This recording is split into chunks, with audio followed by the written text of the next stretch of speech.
Welcome back to channel learning. It's me Banas Khalid. അപ്പൊ നമ്മൾ ഇന്ന് 9ാം ക്ലാസ്സിലെ ടെക്സ്റ്റ് ബുക്ക് ഒക്കെ മാറിയല്ലോ. അപ്പൊ ആ മാറിയ ടെക്സ്റ്റ് ബുക്കിലെ ഒരു ചാപ്റ്റർ ആണ് നമ്മൾ നോക്കാൻ പോകുന്നത്. അപ്പൊ നമുക്ക് പരീക്ഷയൊക്കെ അടുത്ത് നമ്മുടെ ടൈം ടേബിൾ ഒക്കെ കിട്ടാറായ സമയമാണ്. അപ്പൊ നമ്മൾ ഇപ്പോഴും മുതൽ തന്നെ എല്ലാ ചാപ്റ്റേഴ്സും പഠിച്ചു തുടങ്ങേണ്ട വളരെ അത്യാവശ്യമാണ്, അല്ലെ? അപ്പൊ നമ്മൾ പഠിക്കാൻ പോകുന്ന പാഠം ഏതാണ്? അതായത് 9ാം ക്ലാസ്സിലെ 4ാമത്തെ പാഠമായ ബിഹൈൻഡ് ദ മൂവ്മെന്റ്സ് അല്ലെങ്കിൽ ചലനത്തിന് പിന്നിൽ എന്ന പാഠമാണ് മക്കളെ നമ്മൾ ഇന്ന് പഠിക്കാൻ പോകുന്നത്. അപ്പൊ ഈ ക്ലാസ്സിൽ നിങ്ങൾക്ക് മനസ്സിലായ പോയിന്റ്സ് എല്ലാം നിങ്ങൾ ഒരു നോട്ടിൽ എഴുതി വെക്കുക. അപ്പൊ നിങ്ങൾക്ക് എന്ത് ചെയ്യാം? പരീക്ഷയ്ക്ക് ആ നോട്ട് ഉപയോഗിച്ച് പഠിക്കാവുന്നതാണ്. അപ്പൊ ക്ലാസ്സിലേക്ക് കടക്കാം. ആദ്യമായിട്ട് നമ്മൾ മനസ്സിലാക്കാൻ പോകുന്നത് ബിഹൈൻഡ് ദ മൂവ്മെന്റ്സ് എന്ന പാഠത്തിൽ ഏതാനും എക്സാമ്പിൾസ് ആണ്. അപ്പൊ നമ്മൾ ആ പാഠത്തില് കുറച്ച് ഒരു പിക്ചർ തന്നിട്ടുണ്ട് അല്ലെ? ആ പിക്ചറിൽ നമുക്ക് എന്തൊക്കെ കാണാൻ സാധിച്ചു?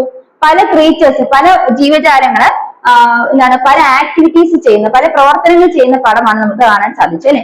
അപ്പൊ അവിടെ ഓരോ ജീവജാലങ്ങളും അവരുടേതായ കഴിവുകളിലൂടെയാണ് ഓരോ ആക്ടിവിറ്റീസ് അല്ലെങ്കിൽ ഓരോ പ്രവർത്തനങ്ങൾ ചെയ്യുന്നത്. അപ്പൊ ഇവിടെ പറഞ്ഞിരിക്കുന്നത് എന്തൊക്കെ മൂവ്മെന്റ്സ് ആണ് ഓരോ ജീവികളും നടത്തുന്നത്, ഏതൊക്കെ തരത്തിലുള്ള ചലനങ്ങളാണ് അവ നടത്തുന്നത്. അപ്പൊ മക്കളെ നമുക്കറിയാം, പാമ്പിനെ എടുക്കുകയാണെങ്കിൽ പാമ്പുകളെ സാധാരണ എന്താണ്? അത് മണ്ണിലൂടെ ഇഴഞ്ഞാണ് ചെയ്യുന്നത് അല്ലെ? അപ്പൊ ക്രോൾ ചെയ്യാണ് പാമ്പുകൾ ചെയ്യുന്ന മൂവ്മെന്റ് എന്ന് പറയും. ഇനി റാബിറ്റ് ആണെങ്കിൽ എന്താണ്? ജമ്പ് ചെയ്യുന്നത് അല്ലെങ്കിൽ ഹോപ്പ് എന്നാണ് പറയുന്നത്. റാബിറ്റ് എപ്പോഴും എന്താണ്? ചാടിയാണ് പോകുന്നത്. ഇനി ബട്ടർഫ്ലൈയും ബേർഡും ഒക്കെ ആണെങ്കിൽ അതെന്താ ചെയ്യുന്നത്? ചിറകുകൾ ഉപയോഗിച്ചാണ് അവ സഞ്ചരിക്കുന്നത്. ഇനി സ്ക്വിരൽ ആണെങ്കിൽ എന്താണ് ചെയ്തത്? സ്ക്വിരല് ഓടുകയാണ് ചെയ്തത്. അണ്ണാൻ എന്താണ്? നമ്മൾ എപ്പോഴും അണ്ണാൻ നോക്കുമ്പോൾ അണ്ണാൻ ഇങ്ങനെ ഒരു മരത്തിൽ ഇങ്ങനെ ചാടി വേഗം സ്പീഡിൽ പോകുന്നതായിട്ട് നമ്മൾ കാണും. ഓരോ ജീവജാലങ്ങൾക്കും അല്ലെങ്കിൽ ഓരോ ഓർഗാനിസത്തിനും പലതരത്തിലുള്ള മൂവ്മെന്റ്സ്, ചലനങ്ങളാണ് ഉള്ളതെന്ന് നമുക്കറിയാം. ഈ പാഠത്തില് നമ്മൾ ആദ്യം മനസ്സിലാക്കാൻ പോകുന്നത് ഈ ചലനങ്ങളുടെ വ്യത്യാസവും അപ്പൊ അതിനെ കുറിച്ചുള്ള കാര്യങ്ങളാണ് ഈ പാഠത്തിൽ മനസ്സിലാക്കുന്നത്. നമുക്കറിയാം, എല്ലാ ചലനങ്ങളും അല്ലെങ്കിൽ എല്ലാ പ്രവർത്തനങ്ങളും നടത്തുന്നതിന് നമ്മുടെ ശരീരത്തിന് എന്ത് ആവശ്യമുണ്ട്? എനർജി ആവശ്യമുണ്ട് അല്ലെ? Most of the energy produced in our body is utilized by animals for movement. അപ്പൊ നമുക്കറിയാം എന്താണ് നമ്മുടെ ശരീരത്തിൽ ഉപയോഗപ്പെടുത്തുന്ന ഈ ഊർജം അല്ലെ, എനർജി എന്തിനാണ് അനിമൽസ് ഈ ശരീരത്തിലെ ഊർജം ഉപയോഗപ്പെടുത്തുന്നത്? അവർ മൂവ്മെന്റ്സിന് വേണ്ടി ഉപയോഗപ്പെടുത്തും. പല ആവശ്യങ്ങൾക്ക് നമ്മുടെ ശരീരത്തിൽ ഉണ്ടാകുന്ന ഊർജം ഉപയോഗപ്പെടുത്തുന്നു. അതിലൊരു ആവശ്യം എന്ന് പറയുന്നത് അനിമൽസിന്റെ മൂവ്മെന്റ് ആണെന്ന് കൂടെ മനസ്സിലാക്കാം. Most of the energy produce the body is utilised by animals for movement. അപ്പൊ ശരീരത്തിൽ ഉണ്ടാകുന്ന ഒട്ടുമിക്ക എനർജിയും എന്തിനാണ് ഉപയോഗപ്പെടുത്തുന്നത്? അനിമൽസ് മൂവ്മെന്റിനാണ് ഉപയോഗപ്പെടുത്തുന്നത്. അപ്പൊ അനിമൽസിന് പ്ലാന്റ്സിനെ അപേക്ഷിച്ച് കൂടുതലായിട്ട് എനർജി വേണമെന്ന് നമുക്ക് അറിയാം. കാരണം എന്താണ് അതിന്റെ കാരണം? പ്ലാന്റ്സിന് മൂവ്മെന്റ് പോസിബിൾ അല്ല. അതായത് ഒരു സ്ഥലത്ത് നിന്ന് മറ്റൊരു സ്ഥലത്തേക്ക് പ്ലാന്റ്സ് മൂവ് ചെയ്യുന്നുണ്ടോ? ഇല്ല. എന്നാൽ അനിമൽസ് എന്ത് ചെയ്യുന്നുണ്ട്? അനിമൽസ് ഒരു സ്ഥലത്ത് മറ്റൊരു സ്ഥലത്തേക്ക് മൂവ് ചെയ്യുന്നുണ്ട്. അപ്പൊ അവയ്ക്ക് കൂടുതൽ എനർജി ആവശ്യമായിട്ട് വരും. ഇനി ആ ടെക്സ്റ്റ് ബുക്കിലെ പിക്ചറില് ഡിഫറെന്റ് ടൈപ്സ് ഓഫ് മൂവ്മെന്റ്സ് തന്നിട്ടുണ്ട് അല്ലെ? അതില് അമീബ എന്നൊരു ജീവി, അതിന്റെ ഫുഡ് പ്രേയെ ക്യാപ്ചർ ചെയ്യുന്ന ഒരു പിക്ചറാണ് ആദ്യം കൊടുത്തിരിക്കുന്നത്. അമീബ എന്ന ജീവി അതിന്റെ ഇരയെ പിടിക്കുന്ന ഒരു പിക്ചറാണ് ആദ്യം കൊടുത്തിരിക്കുന്നത്. അവിടെ അതൊരു ടൈപ്പ് ഓഫ് മൂവ്മെന്റ്. എന്തിനാണ് ആ മൂവ്മെന്റ് പോസിബിൾ ആയിരിക്കുന്നത്? ഫുഡ് അക്വിസിഷൻ ആണ്. അതായത് ആഹാരം അല്ലെങ്കിൽ ഇരയെ പിടിക്കുന്നതിന് അല്ലെങ്കിൽ അതിനാവശ്യമുള്ള ഭക്ഷണം എടുക്കുന്നതിന് വേണ്ടിയിട്ടുള്ള മൂവ്മെന്റ് ആണ് അവിടെ ആ പിക്ചറിൽ കാണിച്ചിരിക്കുന്നത്. അപ്പൊ മക്കളെ, നിങ്ങൾ രണ്ടാമത്തെ പിക്ചർ നോക്കുമ്പോൾ അവിടെ എന്താണ് മനസ്സിലാക്കുന്നത്? അവിടെ റിബ്സിന്റെ മൂവ്മെന്റ് ആണ് കാണിച്ചത്. റിബ്സ് മുകളിലേക്കും താഴേക്കും നമ്മൾ വാരിയെല്ലുകൾ എന്ത് ചെയ്യുന്നുണ്ട്? മൂവ് ചെയ്യുന്നു. അതെന്തിനാണ്? ശ്വാസം ഉള്ളിലേക്ക് എടുക്കുകയും പുറത്തേക്ക് വിടുകയും ചെയ്യുമ്പോൾ നമ്മുടെ വാരിയെല്ലുകളുടെ മൂവ്മെന്റ്, റിബ്സിന്റെ മൂവ്മെന്റ് ആണ്. എക്സ്പിരേഷൻ ഇൻസ്പിരേഷൻ സമയത്ത് റിബ്സിനുണ്ടാകുന്ന മൂവ്മെന്റ് ആണ് രണ്ടാമത്തെ പിക്ചറിൽ സൂചിപ്പിച്ചിരിക്കുന്നത്. ഈ മൂന്നാമത്തെ പിക്ചർ എന്താ കാണിച്ചിരിക്കുന്നത്? ഒരു ചെടി എന്ത് ചെയ്യുന്നു? ചെടി ഇങ്ങോട്ട് ഒരു ജനലിന്റെ അടുത്തേക്ക് വെച്ചിരിക്കുന്ന ഒരു ചെടി വെളിച്ചത്തിന് ഇങ്ങോട്ടേക്ക് വളരുന്നതായിട്ട്, വെളിച്ചത്തിന് നേർക്ക് വളരുന്നതായിട്ട് കാണാൻ സാധിക്കും. അതായത് ഇവിടെ എന്ത് മനസ്സിലാക്കും? അവിടെ ചെടികളുടെ മൂവ്മെന്റ് ആണ്. എങ്ങോട്ടാണ്? ചെടികൾ പറഞ്ഞു, ചെടികൾക്ക് ഒരു മനുഷ്യ അല്ലെങ്കിൽ അനിമൽസിനെ പോലെ ഒരു സ്ഥലത്ത് മറ്റൊരു സ്ഥലത്തേക്ക് മൂവ്മെന്റ് പോസിബിൾ അല്ല. പിന്നെ അവിടെ എന്താ ചെയ്യുന്ന ചെടി? ചെടിയുടെ മൂവ്മെന്റ് എന്ന് പറയുന്നത് എവിടെയാണോ പ്രകാശം ലഭിക്കുന്നത് ആ പ്രകാശം ലഭിക്കുന്ന ആ പ്രദേശത്തോട്ടേക്ക് ചെടി എന്ത് ചെയ്യുന്നു? ദിശ മാറ്റി വളരുന്നു. അപ്പൊ അതാണ് അവിടെ നമ്മൾ കാണാൻ സാധിച്ചു. അപ്പൊ അവിടെ പ്ലാന്റ് എങ്ങോട്ടാണ് മൂവ് ചെയ്യുന്നത്? Towards sunlight. സൺലൈറ്റിന് അടുത്തോട്ടാണ് പ്ലാന്റ് വളരുന്നത്. അതാണ് നമ്മൾ മൂന്നാമത്തെ പിക്ചറിൽ കാണുന്നത്. ഇനി നാലാമത്തെ പിക്ചറിൽ ഒരു ടൈഗർ അതിന്റെ പ്രേയെ ക്യാപ്ചർ ചെയ്യുന്ന പിക്ചറാണ് അല്ലെ. ഒരു ടൈഗർ അതിന്റെ ഇരയെ പിടിക്കുന്ന പിക്ചറിനെയാണ് കാണപ്പെടുന്നത്. അപ്പൊ അതും ഒരു ടൈപ്പ് മൂവ്മെന്റ് ആണ്. അത് നമ്മൾ നേരത്തെ പറഞ്ഞ അമീബ ഫുഡ് അക്വിസിഷൻ ചെയ്യുന്ന മൂവ്മെന്റ് പോലെ അനിമൽസ് അവന്റെ പ്രേയെ പിടിക്കാൻ വേണ്ടിയിട്ട് എടുക്കുന്ന മൂവ്മെന്റ് ആണ് അവിടെ നമ്മൾ കാണാൻ സാധിച്ചു. അപ്പൊ ഇത്തരത്തില് വേരിയസ് സ്റ്റെപ്സ് ഓഫ് മൂവ്മെന്റ്സ് അനിമൽസിന്റെ ബോഡിയിലാകട്ടെ പ്ലാന്റ്സിന്റെ ബോഡിയിലാകട്ടെ നടക്കും. അപ്പൊ various movements both visible and invisible to the naked eye as well as diverse adaptation for the movement are seen in living world. അപ്പൊ നമ്മൾ എന്താ മനസ്സിലാക്കിയത്? വേരിയസ് മൂവ്മെന്റ്സ് അല്ലെ, നമുക്ക് ചുറ്റും പലതരത്തിലുള്ള ചലനങ്ങൾ നമുക്ക് കാണാൻ സാധിക്കും. അത് വിസിബിൾ ആയിരിക്കാം, ചിലപ്പം കാണാൻ കഴിയാത്ത നമ്മൾ കണ്ണുകളോട് നേരിട്ട് കാണാൻ, അത് നമ്മൾ കണ്ണുകളോട് നേരിട്ട് കാണാൻ സാധിക്കാത്ത മൂവ്മെന്റ്സ് വരെ ഉണ്ട് ഇവിടെ ലിവിങ് വേൾഡിൽ. അത് മാത്രമല്ല ആ ലിവിങ് വേൾഡിൽ ആ മൂവ്മെന്റ്സിന് പല വിധത്തിലുള്ള, അതായത് പല രീതിയിൽ ആനിമൽസ് ആ മൂവ്മെന്റ്സ് പ്രകടിപ്പിക്കുന്നു. അപ്പൊ അവിടെ നമ്മൾ ലിവിങ് വേൾഡിലെ നമുക്ക് കാണാൻ കഴിയുന്നതും കാണാൻ കഴിയാത്ത മൂവ്മെന്റ്സിനെ കുറിച്ചാണ് അടുത്ത് നമ്മൾ നോക്കാൻ പോകുന്നത്. അപ്പൊ ക്ലാസ്സിൽ ചാപ്റ്ററിലോട്ട് നമ്മൾ കടക്കാൻ പോകുന്നതേ ഉള്ളൂ. അപ്പൊ ഇനിയുള്ള പോയിന്റ്സ് ആണ് നിങ്ങൾ ക്ലിയർ ആയിട്ട് മനസ്സിലാക്കേണ്ടത്. നമ്മൾ ക്ലാസ്സിലേക്ക് പോവാം. ഇവിടെ നമ്മൾ മനസ്സിലാക്കുന്നത് മൂവ്മെന്റ്സ് ഇൻ ലിവിങ് വേൾഡ്. അപ്പൊ നമ്മൾ എന്താണ് മനസ്സിലാക്കാൻ പോകുന്നത്? അതെ, മൈക്രോ ഓർഗാനിസംസ്. ആദ്യം നമ്മൾ മനസ്സിലാക്കുന്ന ലിവിങ് വേൾഡിലെ മൂവ്മെന്റ്സിനെ കുറിച്ചാണ് നമ്മൾ മനസ്സിലാക്കാൻ പോകുന്നത്. അതാണ് നമ്മുടെ പാഠത്തിൽ ആദ്യമായിട്ട് മനസ്സിലാക്കാൻ പോകുന്നത്. അപ്പൊ ആദ്യം മൈക്രോ ഓർഗാനിസത്തില് മൂവ്മെന്റ്സ് എങ്ങനെയാണ് നടക്കുന്നതെന്ന് നമുക്ക് നോക്കാം. നമ്മൾ പറഞ്ഞു നമ്മളെ കണ്ണുകൾ കൊണ്ട് കാണാൻ കഴിയാത്ത മൂവ്മെന്റ്സ് ഈ ലോകത്തുണ്ടെന്ന് പറഞ്ഞല്ലേ. അപ്പൊ അങ്ങനെയാണെങ്കിൽ മൈക്രോ ഓർഗാനിസംസ് എന്ന് പറഞ്ഞാൽ നമ്മളെ കണ്ണുകൊണ്ട് കാണാൻ സാധിക്കുന്നതാണോ? അല്ല അല്ലെ. അപ്പൊ കണ്ണുകൊണ്ട് കാണാൻ സാധിക്കാത്ത മൈക്രോ ഓർഗാനിസങ്ങളിൽ എന്ത് നടക്കുന്നുണ്ട്? ചലനം അഥവാ മൂവ്മെന്റ് നടക്കുന്നുണ്ട്. മനസ്സിലാക്കി വെക്കുക. ഇനി മക്കളെ നിങ്ങൾ മനസ്സിലാക്കാനുള്ളത് ഏതൊക്കെ മൂവ്മെന്റ്സ് അല്ലെങ്കിൽ ഇവയ്ക്ക് മൂവ്മെന്റ്സ് നടക്കുന്നതിന് സഹായകമായ എന്തൊക്കെ വസ്തുതകളാണ് അവയ്ക്കുള്ളതെന്ന് നമ്മൾ മനസ്സിലാക്കണം. അപ്പൊ മൈക്രോ ഓർഗാനിസത്തിൽ മൂവ്മെന്റ്സ് പോസിബിൾ ആകുന്നത് ഏതൊക്കെ ഉപയോഗിച്ചാണെന്ന്, ഏതൊക്കെ അവയവങ്ങൾ അല്ലെങ്കിൽ അതിന് പ്രത്യേക അവയവങ്ങളുണ്ട്, അതെന്തൊക്കെ നമുക്ക് നോക്കാം. ബാക്ടീരിയ എന്ന് പറഞ്ഞ മൈക്രോ ഓർഗാനിസം ആണ്. ഇവിടെ മൂവ്മെന്റ്സ് പോസിബിൾ ആകുന്നത് ബാക്ടീരിയൽ ഫ്ലജല ഉപയോഗിച്ചാണ് ബാക്ടീരിയ മൂവ് ചെയ്യുന്നത്. അപ്പൊ എന്താണ് മനസ്സിലാക്കുന്നത്? മൂവ്മെന്റ്സ് ബാക്ടീരിയൽ ഫ്ലജൽ ഉപയോഗിച്ചാണ് മൂവ്മെന്റ് നടക്കുന്നത്. അമീബോയിൽ സ്യൂഡോപോഡിയ ഉപയോഗിച്ചാണ് മൂവ്മെന്റ് നടക്കുന്നത്. ഇനി പാരമീസിയത്തിലാകട്ടെ സീലി ഉപയോഗിച്ചാണ് മൂവ്മെന്റ്സ് നടക്കുന്നത്.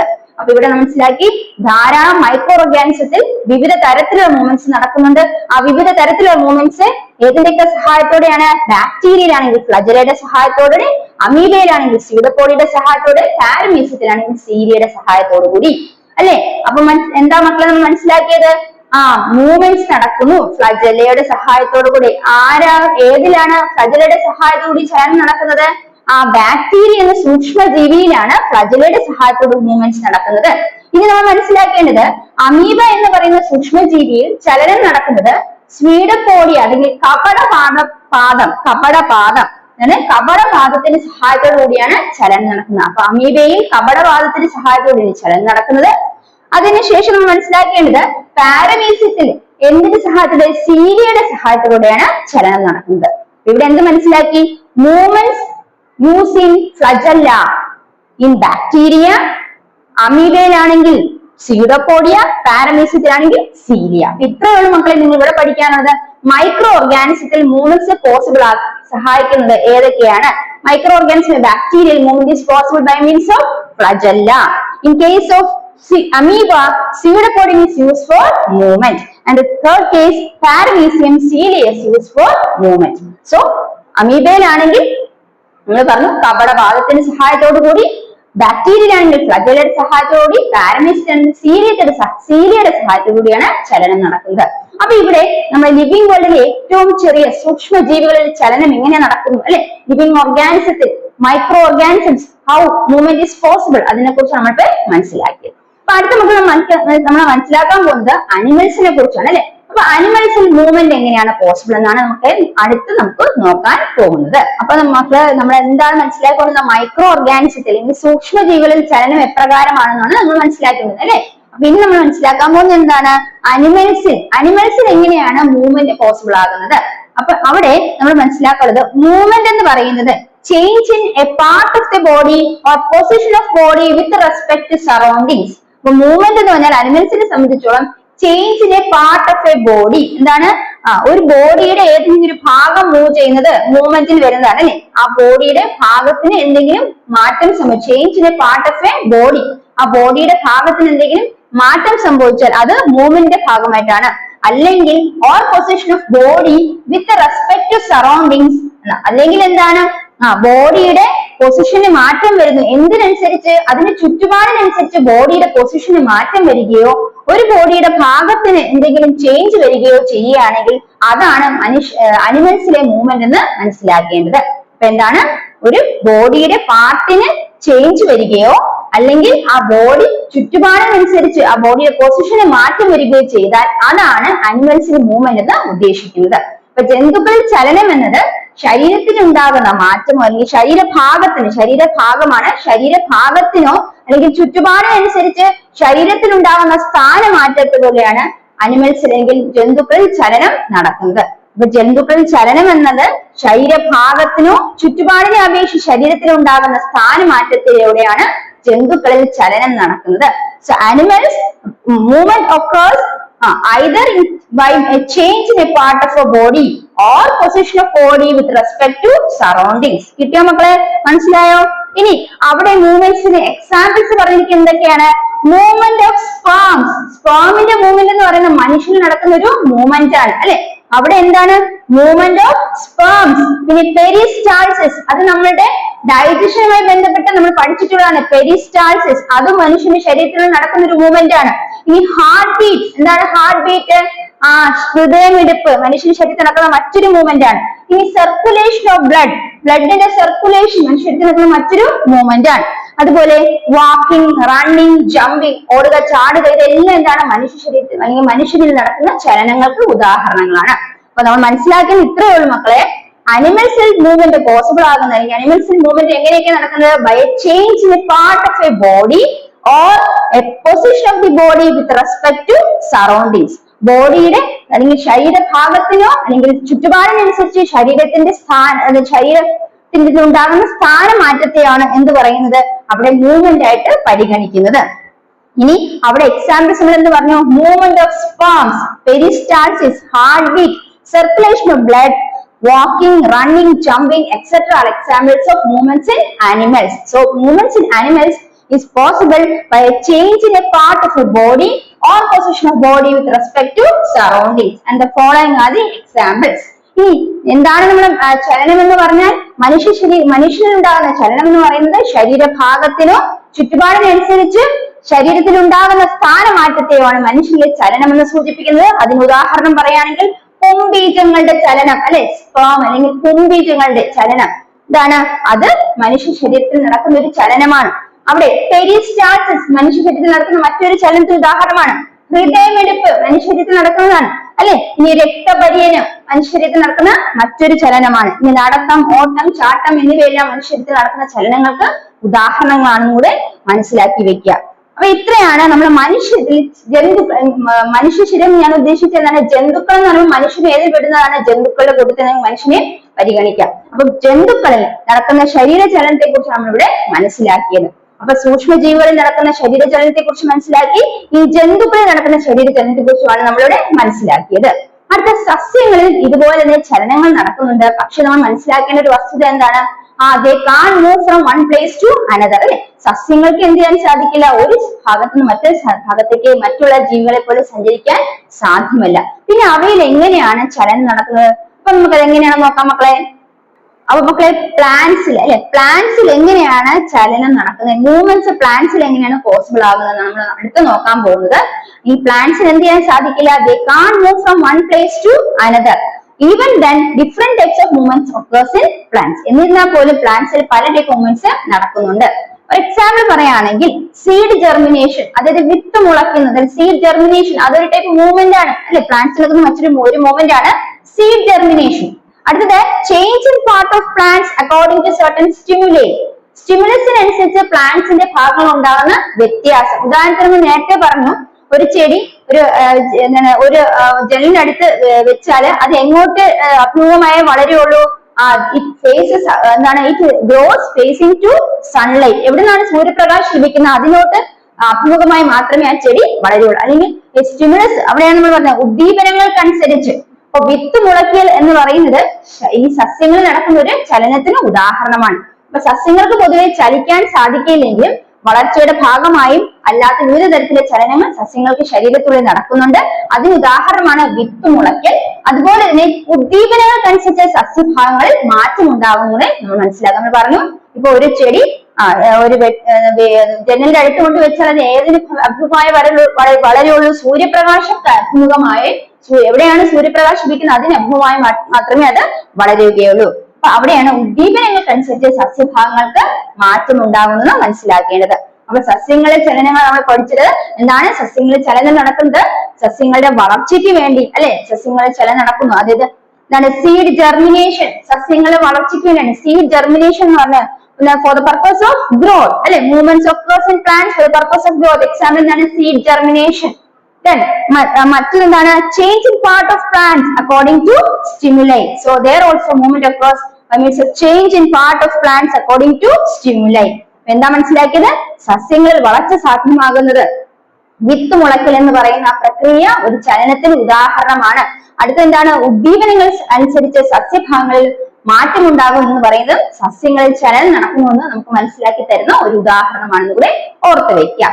അപ്പൊ നമ്മൾ ഇത്രയാണ് നമ്മുടെ ലിവിങ് വേൾഡില് മൂവ്മെന്റ്സിനെ കുറിച്ച് മനസ്സിലാക്കിയത്. ലിവിങ് വേൾഡിൽ നമ്മൾ പറഞ്ഞു നമുക്ക് വിസിബിൾ ആയിട്ടും ഇൻവിസിബിൾ ആയിട്ടുള്ള പല മൂവ്മെന്റ്സ് കാണാൻ സാധിക്കും, അറിയാൻ സാധിക്കും അല്ലെ? ഇൻവിസിബിൾ ആയിട്ടുള്ള മൂവ്മെന്റ്സ് ഉണ്ട്, വിസിബിൾ ആയിട്ടുള്ള മൂവ്മെന്റ്സ് ഉണ്ട്. അപ്പൊ നമ്മൾ ലിവിങ് വേൾഡിലെ മൂവ്മെന്റ്സിനെ കുറിച്ച് പഠിച്ചപ്പോൾ ഫസ്റ്റ് നമ്മൾ മൈക്രോ ഓർഗാനിസത്തിൽ മുതലാണ് തുടങ്ങിയത് അല്ലെ? അപ്പൊ മൈക്രോ ഓർഗാനിസം മീൻസ് നമുക്ക് വിസിബിൾ അല്ല, നമ്മുടെ നേക്കഡ് ആയതുകൊണ്ട് വിസിബിൾ അല്ല. അപ്പൊ അതില് നമ്മൾ പറഞ്ഞു മൂവ്മെന്റ്സ് പോസിബിൾ ആകുന്നതിന് എക്സാമ്പിൾസ് ഏതൊക്കെ പറഞ്ഞു? ബാക്ടീരിയൽ ആണെങ്കിൽ ഫ്ലജലയുടെ സഹായത്തോടെയാണ് മൂവ്മെന്റ്സ് പോസിബിൾ ആകുന്നത്. ഇനി in case of amoeba pseudopodia അല്ലെ? കപടപാദങ്ങളുടെ സഹായത്തോടെയാണ് മൂവ്മെന്റ്സ് നടക്കുന്നത്. അടുത്തെന്ന് തോന്നുന്നു പാരമീസത്തിലാകട്ടെ സീരിയയുടെ സഹായത്തോടുകൂടിയാണ് മൂവ്മെന്റ്സ് നടക്കുന്നത് നമ്മൾ മനസ്സിലാക്കി. അടുത്ത ജന്തുക്കളുടെ കേസ് വരുമ്പോൾ മൂവ്മെന്റ്സ് നമ്മൾ പറഞ്ഞു ജന്തുക്കൾക്ക് ഒരു സ്ഥലത്ത് നിന്ന് മറ്റൊരു സ്ഥലത്തേക്ക് മൂവ് ചെയ്യാനുള്ള കഴിവുണ്ട് അല്ലെ? അവിടെ നമ്മൾ എന്താണ് മൂവ്മെന്റ്സ് എന്ന് പറയുന്നത് ഒരു ശരീരഭാഗത്തിനുണ്ടാകുന്ന മാറ്റമാകാം, അല്ലെങ്കിൽ ഒരു ശരീരത്തിന്റെ സ്ഥാനം എന്തിനനുസരിച്ച് ചുറ്റുപാടിനനുസരിച്ച് ശരീരത്തിന്റെ സ്ഥാനത്തിനുണ്ടാകുന്ന മാറ്റവും ഏതിന് മൂവ്മെന്റ് എന്ന് പറയാം? അനിമൽസിന്റെ മൂവ്മെന്റ്സിന് എക്സാമ്പിൾ ആയിട്ട് പറയാം. Change in portion of a body or change in part of a body or the change in position of a body according to surroundings. ഒന്നുകിൽ part of the body ഉണ്ടാകുന്ന ചേഞ്ച് അല്ലെങ്കിൽ ബോഡിയുടെ position ഉണ്ടാകുന്ന change according to its surroundings. അത് can be recognized as a movement in animals. അതിന് നമ്മൾ examples കുറച്ച് പറഞ്ഞു. എന്തൊക്കെയാണ്? സ്പേമിന്റെ മൂവ്മെന്റിനെ കുറിച്ച് പറഞ്ഞു, പെരിസ്റ്റാൾസിസ് പറഞ്ഞു, ബ്ലഡ് സർക്കുലേഷൻ പറഞ്ഞു. നമ്മൾ ശരീരത്തിൽ അതായത് അനിമൽസിന്റെ ശരീരത്തിൽ ഉണ്ടാകുന്ന എല്ലാ മൂവ്മെന്റ്സും നമ്മൾ എന്താ പറയാ ഈ പറയുന്ന മൂവ്മെന്റ്സ് എല്ലാം എന്താണ് അനിമൽസിന്റെ ശരീരത്തിൽ നടക്കുന്നതാണെന്ന് മനസ്സിലാക്കിയിട്ട് അടുത്ത നമ്മൾ മനസ്സിലാക്കിയത് പ്ലാന്റ്സിലാണ്. പ്ലാന്റ്സ് എന്ന് പറഞ്ഞു പ്ലാന്റ്സിന് ഒരു സ്ഥലത്ത് മറ്റു സ്ഥലത്തേക്ക് മൂവ് ചെയ്യാൻ സാധിക്കില്ലെങ്കിലും അവിടെയും വളർച്ചയുടെ ആവശ്യത്തിന് for the purpose of growth and according to certain stimuli plants there occurs change in position of the plant body. Plant body പാർട്സിന് ചേഞ്ച് ഉണ്ടാകുന്നു. എപ്പോഴും ഉണ്ടാകുന്നു സ്റ്റിമുലസ് അനുസരിച്ച് എന്താണ് അതിന്റെ പാർട്സിന് പ്ലാന്റ്സിന്റെ പാർട്സിന് ചേഞ്ച് ഉണ്ടാകുന്നു. ഇത് ഒരു ടൈപ്പ് മൂവ്മെന്റ് ആണ് എക്സാമ്പിൾ പറയുക. seed germination as well as change in part of plants according to stimuli are examples of movements or are the examples of movements which we can see in plants. And വിത്ത് മുളയ്ക്കല് അതുപോലെ ഉദ്ദീപനങ്ങൾ സസ്യഭാഗങ്ങൾ മാറ്റം ഉണ്ടാകുന്ന എല്ലാം എന്താണ് ഈ സസ്യങ്ങളിൽ നടക്കുന്ന ചലനങ്ങൾക്ക് ഉദാഹരണമാണെന്ന് മനസ്സിലാക്കി. ഇനി നമ്മൾ മനസ്സിലാക്കേണ്ടത് എന്താണ് കോമൺ ആയിട്ട് കുറെ മൂവ്മെന്റ്സ് നടക്കുന്നുണ്ട്. എന്തൊക്കെയാണ് മൂവ്മെന്റ്സ്? എല്ലാ ജീവികളിലും അതായത് ഓൾമോസ്റ്റ് ഓൾ ഓർഗാനിസത്തിലും കോമൺ ആയിട്ട് നടക്കുന്ന ചില മൂവ്മെന്റ്സ് ആണ് ഓസ്മോസിസ്, ഡിഫ്യൂഷൻ, അതുപോലെ തന്നെ ആക്റ്റീവ് ട്രാൻസ്പോർട്ട്. അതുപോലെ തന്നെ ആക്റ്റീവ് ട്രാൻസ്പോർട്ട് എന്ന് പറയുന്നത് എന്താണ്? ട്രാൻസ്പോർട്ട് ഓഫ് എന്താണ് സബ്സ്റ്റൻസസിന്റെ ട്രാൻസ്പോർട്ട് അല്ലെ? അതുപോലെ ന്യൂട്രിയൻസിന്റെ ട്രാൻസ്പോർട്ട്, വാതക സംവഹനം അതായത് ഗ്യാസസിന്റെ ട്രാൻസ്പോർട്ട്, അതുപോലെ പോഷക സംവഹനം, ന്യൂട്രിയൻസിന്റെ ട്രാൻസ്പോർട്ട്. ഇനി മാലിന്യങ്ങൾ ശരീരത്തിന് പുറന്തള്ളുന്നത് അല്ലെ? എന്താണ് എക്സ്പെൽഷൻ ഓഫ് വേസ്റ്റ്. ഇതെല്ലാം എന്തിന്റെ മൂവ്മെന്റ്സ് ആണ്? ജീവികളിൽ നടക്കുന്ന വിവിധ മൂവ്മെന്റ്സിന് എക്സാമ്പിൾസ് ആണ്. Osmosis, diffusion, active transport. Active transport വഴിയാണ് മോളിക്യൂൾസിന്റെ ട്രാൻസ്ഫർ നടക്കുന്നത്. ഇനി അതുപോലെ തന്നെ പദാർത്ഥങ്ങളുടെ സംവഹനം, അതെ പദാർത്ഥ കണികളുടെ സഞ്ചാരം നടക്കുന്ന ആക്റ്റീവ് ട്രാൻസ്പോർട്ടിലൂടെ. ഇനി പറഞ്ഞത് വാതക സംവഹനം, ട്രാൻസ്പോർട്ട് ഓഫ് ഗ്യാസസ്. ഇനി അതായത് വേറെന്ത് പറഞ്ഞത്? ന്യൂട്രീഷൻ അല്ലെ? ട്രാൻസ്പോർട്ട് ഓഫ് ന്യൂട്രീഷ്യൻസ്, പോഷക സംവഹനം.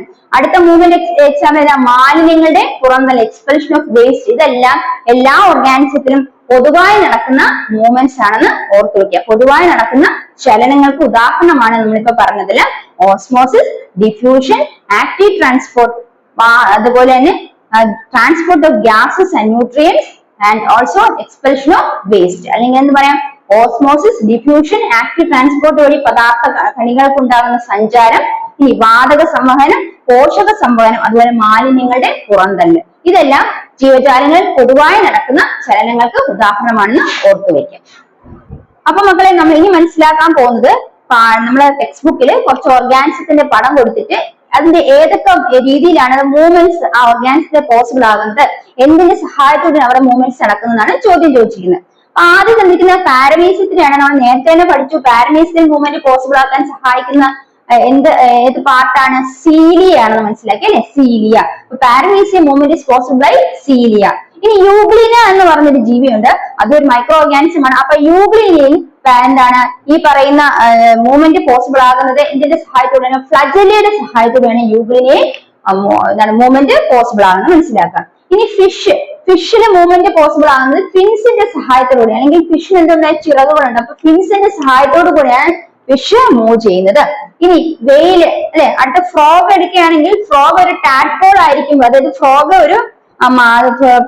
ഒരു ടാഡ്പോൾ ആയിരിക്കുന്ന സമയത്ത് അല്ലെങ്കിൽ അതിന്റെ അത് ചെറുതായിരിക്കുന്ന സമയത്ത് സ്വിം ചെയ്യാൻ സാധിക്കും അല്ലെ, അപ്പൊ അതൊരു മീനിനെ പോലെ ജീവിക്കും വെള്ളത്തില്.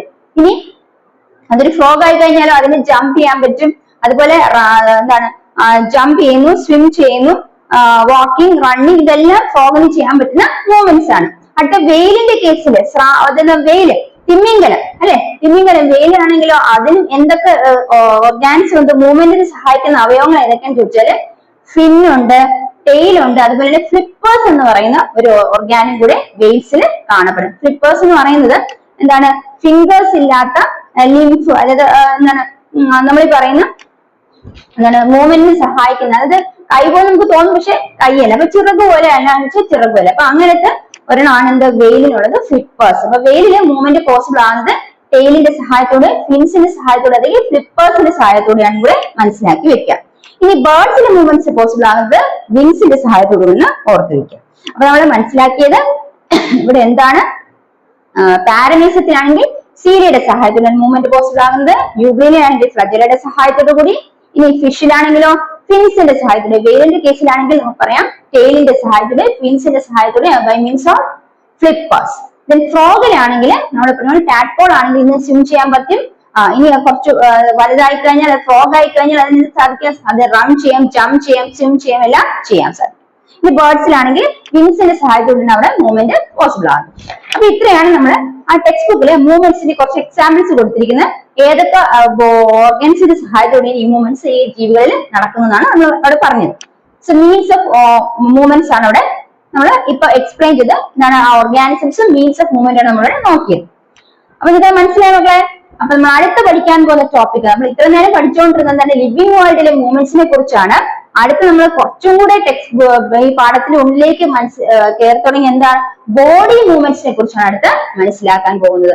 നമുക്ക് നമ്മൾ പറഞ്ഞു പല ഓർഗാനിസത്തില് പല ടൈപ്പ് മൂവ്മെന്റ്സ് നടക്കുന്നു പറഞ്ഞല്ലേ. അപ്പൊ എത്തരത്തിലുള്ള മൂവ്മെന്റ്സ് ആണ് നടക്കുന്നത്, ഏതൊക്കെ ഡിഫറെന്റ് ടൈപ്സ് ഓഫ് മൂവ്മെന്റ്സ് ആണ് നമ്മൾ അടുത്ത് പഠിക്കാൻ പോകുന്നത്. അപ്പൊ അടുത്തേക്ക് കടക്കാം, ബോഡി മൂവ്മെന്റ്സ്. അപ്പൊ മക്കളെ നമ്മൾ മനസ്സിലാക്കാൻ പോകുന്നത് ബോഡി മൂവ്മെന്റ്സിനെ കുറിച്ചാണ്. അത് ആദ്യം മനസ്സിലാക്കാൻ പോകുന്നത് സൈറ്റോപ്ലാസ്മിക് സ്ട്രീമിംഗ് ആണ്. സൈറ്റോപ്ലാസ്മിക് സ്ട്രീമിംഗ്, ഇതൊന്നുമില്ല. എന്താണ് സൈറ്റോപ്ലാസ്മിക് സ്ട്രീമിംഗ് എന്ന് പറഞ്ഞാൽ സൈറ്റോപ്ലാസത്തിനകത്തൂടെ സബ്സ്റ്റൻസ് മൂവ് ചെയ്യുന്നതിനാണ് എന്ത് പറയുന്നത്? സൈറ്റോപ്ലാസ്മിക് സ്ട്രീമിംഗ് എന്ന് പറയുന്നത്. അപ്പൊ സൈറ്റോപ്ലാസ്മിക് സ്ട്രീമിംഗ് എന്ന് പറഞ്ഞാൽ distribution of substances throughout the cytoplasm. അപ്പൊ സൈറ്റോപ്ലാസ്മിക് സ്ട്രീമിംഗ് എന്ന് പറയുന്ന ഒരു മൂവ്മെന്റ് ആണ്. ആ മൂവ്മെന്റിലൂടെയാണ് സബ്സ്റ്റൻസുകൾ സൈറ്റോപ്ലാസത്തിലൂടെ സഞ്ചരിക്കുന്നത്. അപ്പൊ അവിടെ നമുക്ക് പറയാം സൈറ്റോപ്ലാസ്മിക് സ്ട്രീമിംഗ് എന്ന് പറഞ്ഞാൽ കോശദ്രവ്യ ചലനങ്ങൾ എന്ന് പറയാം. എന്താണ് കോശദ്രവ്യ ചലനങ്ങൾ എന്ന് പറയുന്നത്? ഈ പറയുന്ന കോശദ്രവ്യത്തിലുടനീളം പദാർത്ഥങ്ങൾ വിതരണം ചെയ്യാൻ സഹായിക്കുന്നു. ഏത് വഴി? അതൊരു ബോഡി മൂവ്മെന്റ് അല്ലെങ്കിൽ അതൊരു ചലനത്തിന് ഉദാഹരണമാണ്. അപ്പൊ അത് എന്ത് തരം ചലനം എന്ന് ചോദിച്ചാൽ സൈറ്റോപ്ലാസ്മിക് സ്ട്രീമിംഗ് അല്ലെങ്കിൽ കോശദ്രവ്യ ചലനങ്ങൾ. കോശദ്രവ്യ ചലനങ്ങൾ എന്ന് പറഞ്ഞാൽ ശരീരത്തിൽ അത് എന്താണ് കോശദ്രവ്യത്തിലുടനീളം പദാർത്ഥങ്ങൾ എന്താണ് വിതരണം ചെയ്യപ്പെടുന്നു. അതാണ് സൈറ്റോപ്ലാസം സ്ട്രീമിംഗ് അല്ലെങ്കിൽ കോശദ്രവ്യ ചലനങ്ങൾ എന്ന് പറയുന്നത്. ഇപ്പൊ കോശദ്രവ്യ ചലനങ്ങൾ എന്ന് പറഞ്ഞാൽ പദാർത്ഥങ്ങൾ കോശദ്രവ്യത്തിനുള്ളില് എന്താണ് വിതരണം ചെയ്യപ്പെടുന്ന ആ ഒരു മൂവ്മെന്റ്, ആ ഒരു ചലനത്തെയാണ് കോശദ്രവ്യ ചലനങ്ങൾ എന്ന് പറയുന്നത്, അല്ലെങ്കിൽ സൈറ്റോപ്ലാസം സ്ട്രീമിംഗ് എന്ന് പറയുന്നത്. Distribution of substances throughout the cytoplasm. ഇത് ക്ലിയർ ആയ മക്കളെ? ഇത് മനസ്സിലായോ? അടുത്ത നമ്മൾ മനസ്സിലാക്കാൻ പോകുന്നത് സ്യൂഡോപോഡിയൽ മൂവ്മെന്റ്സ്. നമുക്ക് ഓരോ വാക്ക് തന്നെ അത് ആ മൂവ്മെന്റ് എന്താണെന്ന് മനസ്സിലാക്കാം. സ്യൂഡോപോഡിയൽ മൂവ്മെന്റ്സ് എന്താണ് നമ്മൾ പഠിച്ചല്ലേ? സീഡോപോഡിയ എന്ന് പറയുന്നതാണ് കപടപാദം. അപ്പൊ കപടപാദത്തിന്റെ സഹായത്തോടുകൂടി മൂവ്മെന്റ്സ് നടക്കുന്നു. എവിടെയൊക്കെയാണ്? വൈറ്റ് ബ്ലഡ് സെല്ലുകളിൽ, എന്താണ് ശ്വേതരക്താണുക്കളിൽ. Pseudopodia helps in locomotion and defense. ഇവിടെ സ്യൂഡോപോഡിയൽ മൂവ്മെന്റ്സ് എന്ന് പറയുന്നത് എന്താണ്? വൈറ്റ് ബ്ലഡ് സെല്ലുകളിലെ സ്യൂഡോപോഡിയ ലോക്കോമോഷനും ഡിഫൻസിനും സഹായിക്കുന്നു. അപ്പൊ നമ്മൾ എന്ത് മനസ്സിലാക്കണം? സ്യൂഡോപോഡിയൽ മൂവ്മെന്റ്സ് എന്ന് പറഞ്ഞാൽ എന്താണ്? വൈറ്റ് ബ്ലഡ് സെല്ലുകളിൽ ശ്വേതരക്താണുക്കളെ കപടപാദങ്ങൾ സഞ്ചാരത്തിനും അതുപോലെ തന്നെ പ്രതിരോധത്തിനും സഹായിക്കുന്നു. ശ്വേതരക്താണുക്കളെ കപടപാദങ്ങൾ എന്തൊക്കെ സഹായിക്കുന്നു? സഞ്ചാരത്തിനും പ്രതിരോധത്തിനും സഹായിക്കുന്നു. അപ്പൊ മനസ്സിലായോ? അപ്പൊ ഏതാണ് സ്യൂഡോപോഡിയൽ മൂവ്മെന്റ്സ് എന്ന് മനസ്സിലാക്കുക.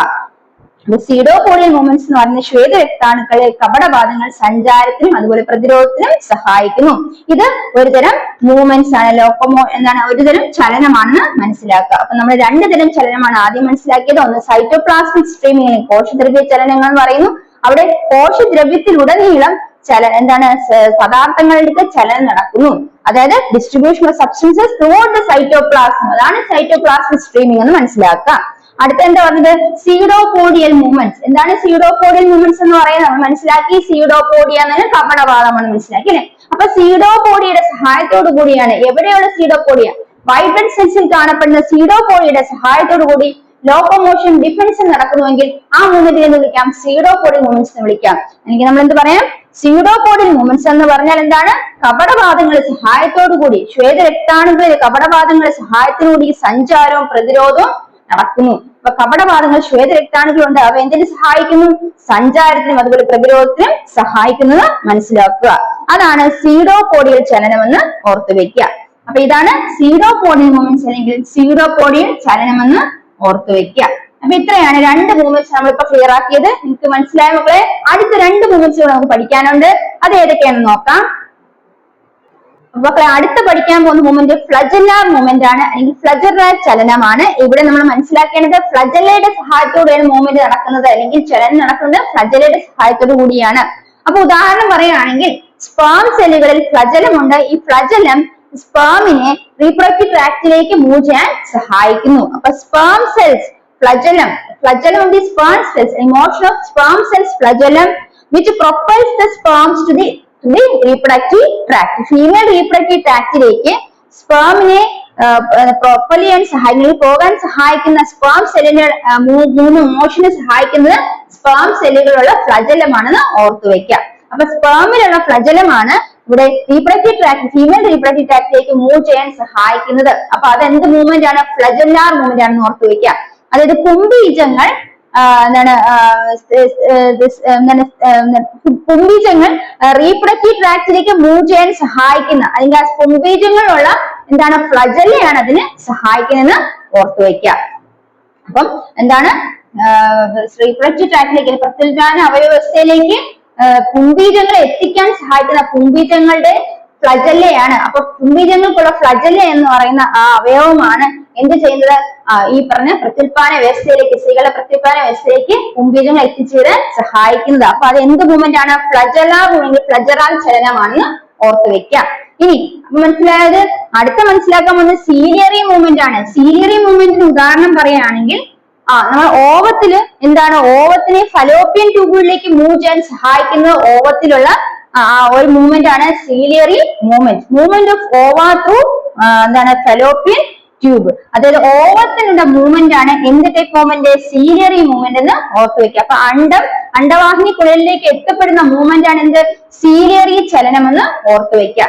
അപ്പൊ നമ്മുടെ ഫ്ലജല്ലാർ ചലനം എന്ന് പറഞ്ഞാൽ പുംബീജങ്ങൾ പ്രത്യുൽപാദന വ്യവസ്ഥയിലേക്ക് എത്തിച്ചേരാൻ സഹായിക്കുന്നത് പുംബീജങ്ങളുടെ ഫ്ലജലയുടെ സഹായത്തിലൂടെ. അതാണ് ഫ്ലജല്ലാർ ചലനം എന്ന് ഓർത്തുവെക്കുക. അതായത് സ്പേം സെൽസ് ഫ്ലജലത്തിന്റെ സഹായത്തോടെ സ്പേമിനെ റീപ്രൊഡക്റ്റീവ് ട്രാക്റ്റിലേക്ക് പ്രൊപ്പൽ ചെയ്യുന്നു. അത് മനസ്സിലാക്കി വെക്കുക. ഇനി സീലിയറി മൂവ്മെന്റ് എന്ന് പറയുന്നത് ഓവത്തിന്റെ മൂവ്മെന്റ് ആണ്. അണ്ടവാഹിനി കുഴലിലൂടെ സഞ്ചരിക്കുന്നത്, അതായത് ഓവത്തിന് ട്രാൻസ്പോർട്ട് നടക്കുന്നത് എന്ത് ടൈപ്പ് മൂവ്മെന്റ് ആണെന്ന് ചോദിച്ചാൽ സീലിയറി മൂവ്മെന്റ് ആണ്. അണ്ടത്തിന്റെ ചലനം നടക്കുന്നത് അല്ലെങ്കിൽ അണ്ടത്തിന് ട്രാൻസ്പോർട്ട് നടക്കുന്നത് ഏതിലൂടെയാണ്? സീലിയറി മൂവ്മെന്റിൽ കൂടെയാണ്. ഇനി അതുപോലെ തന്നെ ഫ്ലജലാർ മൂവ്മെന്റ് ഏതിന്റെ എക്സാമ്പിൾ ആണ്? പുംബീജങ്ങളുടെ ട്രാൻസ്പോർട്ട് നടക്കുന്നതാണ് കൂടെ ഓർത്ത് വെക്കുക. അപ്പൊ അത്തരത്തിൽ രണ്ട് മൂവ്മെന്റ്സും നമ്മൾ മനസ്സിലാക്കേണ്ടതുണ്ട്. അടുത്തത് പേശി ചലനമാണ്. എന്താണ് പേശി ചലനം?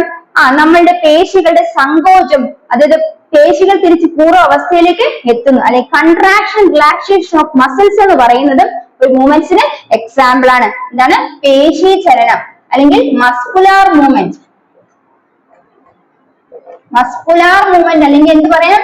പേശി ചലനം അല്ലെ? അതും എന്താണ്? മറ്റൊരു തരത്തിലെ മൂവ്മെന്റ് ആണ്. അതായത് പേശികളുടെ എന്താണ് സങ്കോചവും തിരിച്ച് അത് പൂർവ്വസ്ഥിതിയിലേക്ക് പ്രാപിക്കുന്നതും എന്തിനാണ്? ചലനത്തിന്, വിവിധ ചലനങ്ങൾക്ക് ഉദാഹരണമാണ്. അപ്പൊ മസ്കുലാർ മൂവ്മെന്റ് എന്ന് പറയുന്നത് കൺട്രാക്ഷൻ റിലാക്സേഷൻ ഓഫ് മസിൽസ് അല്ലെ? അത് എന്തിന് ഉദാഹരണമാണ്? പേശി ചലനങ്ങൾക്ക് ഉദാഹരണമാണെന്ന് ഓർത്തു വെക്കുക. അപ്പൊ നമ്മുടെ ബോഡി മൂവ്മെന്റ്സ്, എത്തരത്തിലുള്ള ബോഡി മൂവ്മെന്റ്സ് പഠിച്ചു? 5 തരം ബോഡി മൂവ്മെന്റ്സിനെ കുറിച്ച് പഠിച്ചു. ഏതൊക്കെയാണ്? കോശദ്രവ്യ ചലനങ്ങൾ, സ്യൂഡോപോഡിയൽ ചലനങ്ങൾ, കോശദ്രവ്യ ചലനം അല്ലെങ്കിൽ എന്താണ്? സൈറ്റോപ്ലാസ്മിക് സ്ട്രീമിംഗ്, പിന്നെ സ്യൂഡോപോഡിയൽ മൂവ്മെന്റ്, പിന്നെ ഫ്ലജലാർ മൂവ്മെന്റ്, സീലിയറി മൂവ്മെന്റ്, പിന്നെ മസ്കുലാർ മൂവ്മെന്റ്. ഇത്രയാണ് നമ്മൾ പഠിച്ചത്. അപ്പൊ അതിൽ നമ്മൾ സൈറ്റോപ്ലാസ്മിക് സ്ട്രീമിംഗ് എന്ന് പറഞ്ഞാൽ എന്താണ്? കോശദ്രവ്യത്തിൽ അല്ലെങ്കിൽ സൈറ്റോപ്ലാസത്തിലൂടെ transport of substances through cytoplasm, അതിനെയാണ് എന്ത് പറയുന്നത്? സൈറ്റോപ്ലാസ്മിക് സ്ട്രീമിംഗ് എന്ന് പറയുന്നത്. അപ്പൊ അത് നമ്മൾ പഠിച്ചു. അല്ലെങ്കിൽ എന്താണ്? കോശദ്രവ്യ ചലനം അല്ലെ? പദാർത്ഥങ്ങൾ ദ്രവ്യത്തിലുടനീളം സഞ്ചരിക്കാൻ സഹായിക്കുന്ന അതിനെയാണ് എന്ത്? കോശദ്രവ്യ ചലനം എന്ന് പറയുന്നത്. ഇനി നമ്മൾ പഠിച്ചത് എന്താ? അടുത്ത രണ്ടാമത് പഠിച്ചത് എന്താണ്? സ്യൂഡോപോഡിയൽ ചലനങ്ങൾ, സ്യൂഡോപോഡിയൽ മൂവ്മെന്റ്സ്. അവിടെ നമ്മൾ പഠിച്ചത് എന്താണ്? Pseudopodial white blood cells helps in locomotion and defence. അതായത് ശ്വേതരക്താണുക്കളിലെ കപടപാദങ്ങൾ സഞ്ചാരത്തിനും അതുപോലെ പ്രതിരോധത്തിനും സഹായിക്കുന്നു മനസ്സിലായി അല്ലെ? അടുത്ത എന്താ പഠിച്ചു മക്കളെ? അടുത്ത രണ്ട് മൂവ്മെന്റ്സ് പഠിച്ചു. ഫ്ലജലാർ മൂവ്മെന്റും സീലിയറി മൂവ്മെന്റുമാണ്. അവിടെ നമ്മൾ മനസ്സിലാക്കേണ്ടത് ഫ്ലജലാർ മൂവ്മെന്റ് എന്ന് പറയുന്നത് സ്പേമുമായിട്ട് റിലേറ്റഡ് ആണ്. സ്പേം റീപ്രൊഡക്റ്റീവ് ട്രാക്റ്റിലേക്ക് എത്തുന്നത് സ്പേമിലെ ഫ്ലജലയുടെ സഹായത്തോടു കൂടിയാണെന്ന് മനസ്സിലാക്കുക. അല്ലെങ്കിൽ പുംബീജങ്ങൾ പ്രത്യുൽപാദന വ്യവസ്ഥയിലേക്ക് എത്തിച്ചേരുന്ന പുംബീജങ്ങളെ ഫ്ലജലയുടെ സഹായത്തോടെയാണ് ഫ്ലജലാർ മൂവ്മെന്റ് എന്ന് ഓർത്തുവയ്ക്കുക. അതിനുശേഷം സീലിയർ മൂവ്മെന്റ് എന്ന് പറയുന്നത് അണ്ടവാഹിനി കുഴലിലേക്ക് എത്തിച്ചേരുന്നത് അല്ലെങ്കിൽ എന്താണ്? സീലിയറി ചലനം എന്ന് പറയുന്നത് ട്രാൻസ്പോർട്ട് ഓഫ് ഓവം, അതാണ് മൂവ്മെന്റ് ഓഫ് എന്താണ്? Transport of ovum on the fallopian ട്യൂബിലൂടെ ഓവം ട്രാൻസ്പോർട്ട് ചെയ്യുന്നതിനാണ് എന്ത് പറയുന്നത്? സീലിയർ മൂവ്മെന്റ് എന്ന് പറയുന്നത്. ഇത് പഠിക്കുന്നത് പേശി ചലനമാണ്, അതായത് മസ്കുലാർ മൂവ്മെന്റ് ആണ്. ആ മസ്കുലാർ മൂവ്മെന്റ് എന്ന് പറയുന്നത് കൺട്രാക്ഷൻ റിലാക്സേഷൻ ഓഫ് മസിൽസ് എന്നാണ്. അവിടെ നമ്മൾ മനസ്സിലാക്കേണ്ടത് പേശി ചലനം എന്ന് പറഞ്ഞാൽ മസിൽസ് അല്ലെങ്കിൽ നമ്മുടെ പേശികള് സങ്കോചിക്കുകയും തിരിച്ച് പൂർവ്വസ്ഥിതിയിലേക്ക് എത്തിച്ചേരുകയും ചെയ്യുന്ന ഒരു ചലനത്തിന് ഉദാഹരണമാണ് മനസ്സിലാക്കി വെക്കുക. അപ്പൊ മക്കളെ, ഇന്നത്തെ ക്ലാസ് നിങ്ങൾക്ക് ഉപയോഗപ്പെട്ടു എന്ന് വിശ്വസിക്കുന്നു. ഈ ക്ലാസ് നിങ്ങൾക്ക് ഉപയോഗപ്പെടുകയാണെങ്കിൽ തീർച്ചയായും എന്റെ ചാനൽ സബ്സ്ക്രൈബ് ചെയ്യുക. പരീക്ഷകൾക്ക് നിങ്ങൾക്ക് ആവശ്യമായിട്ടുള്ള ടോപ്പിക്കുകൾ എടുത്തു തരാൻ ഞാൻ റെഡിയാണ്. അപ്പൊ അടുത്ത ക്ലാസ് മുതൽ നമുക്ക് വീണ്ടും കാണാം. ഇന്നത്തെ പോർഷൻസ് നിങ്ങൾക്ക് ക്ലിയർ ആയെങ്കിൽ എന്റെ ചാനൽ സബ്സ്ക്രൈബ് ചെയ്യുക. അടുത്ത ക്ലാസ്സിലേക്ക് കാണാം. Bye from me. Thank you.